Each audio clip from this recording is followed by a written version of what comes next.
हिंदू पौराणिक कथाओं के अनुसार जब भी धरती पर बुराई बढ़ती है और इंसानियत भटक जाती है तो भगवान विष्णु पृथ्वी पर संतुलन बहाल करने के लिए विभिन्न रूपों में उतरते हैं। इन दिव्य रूपों को दशावतार के रूप में जाना जाता है।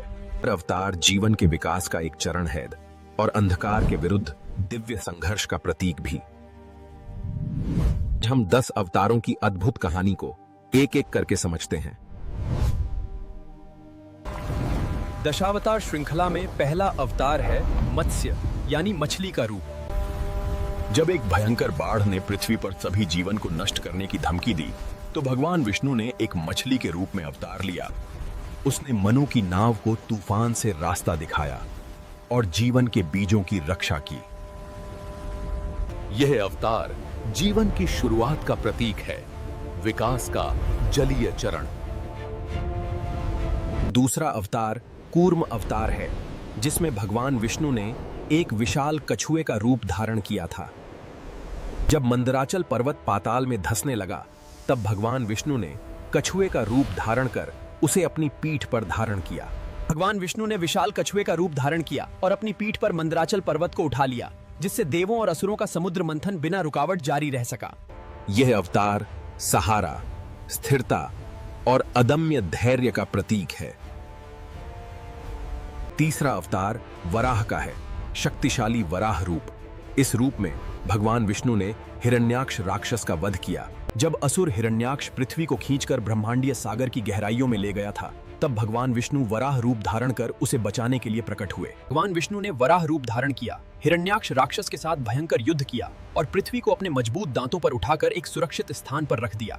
वराह अवतार शक्ति, साहस और सृष्टि की रक्षा का प्रतीक है। चौथा अवतार नरसिंह विष्णु के सबसे उग्र स्वरूपों में से एक है, आधा मनुष्य और आधा सिंह।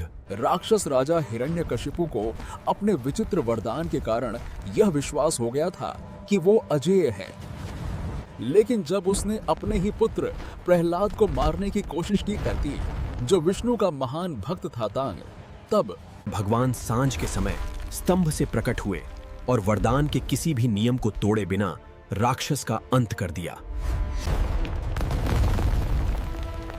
ये अवतार दैवी न्याय का प्रतीक है। पांचवें अवतार वामन हैं, एक छोटे ब्राह्मण बालक। पराक्रमी राजा बलि ने तीनों लोकों पर अधिकार कर लिया था। महाराज, मुझे केवल 3 पग भूमि चाहिए। मैंने तुम्हें वचन दिया, ब्राह्मण बालक, अब तुम इसे नाप लो।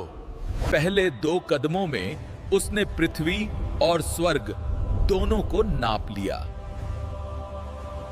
तीसरा कदम राजा बलि के सिर पर रखा गया, जिससे उन्हें पाताल लोक भेज दिया गया। यह अवतार विनम्रता और शक्ति पर ज्ञान की शक्ति सिखाता है। छठा अवतार परशुराम है, जो योद्धा ऋषि है। जब भ्रष्ट और हिंसक राजाओं ने निर्दोषों पर अत्याचार किया तब उनका आगमन हुआ। अपनी दिव्य कुल्हाड़ी से उसने दुष्ट शासकों को खत्म कर दिया और शांति बहाल की। यह अवतार अनुशासन, धर्मपरायणता और योद्धा ऊर्जा का प्रतीक है। 7वें अवतार भगवान राम धर्म और सद्गुणों के प्रतीक हैं। उनकी जीवन गाथा रामायण हमें वफादारी, साहस और न्याय जैसे मूल्य सिखाती है। भगवान राम और राक्षस राजा रावण के बीच का युद्ध बुराई पर अच्छाई की शाश्वत जीत का प्रतीक है। 8वें नंबर पर आते हैं भगवान कृष्ण, जो सबसे प्रिय अवतारों में से एक हैं। वृंदावन में उनके चंचल बचपन से लेकर महाभारत में एक दिव्य मार्गदर्शक के रूप में उनकी भूमिका तक। भगवत गीता में कृष्ण की शिक्षाएं दुनिया भर में लाखों लोगों को प्रेरित करती रही हैं। कृष्ण प्रेम, ज्ञान और जीवन के सार का प्रतीक हैं। 9वें अवतार को कई परंपराओं द्वारा गौतम बुद्ध माना जाता है। उन्होंने करुणा, शांति और मोक्ष का मार्ग सिखाया।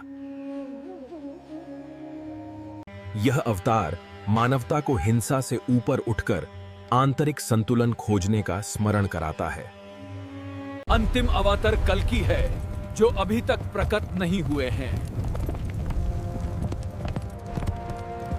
कहा जाता है कि कलयुग के अंत में जब बुराई दुनिया पर हावी हो जाती है और धार्मिकता गायब हो जाती है, कल्कि एक श्वेत अश्व पर प्रकाशमय तलवार के साथ अंधकार का नाश करने और सत्य के नवीन युग की स्थापना हेतु पधारेंगे।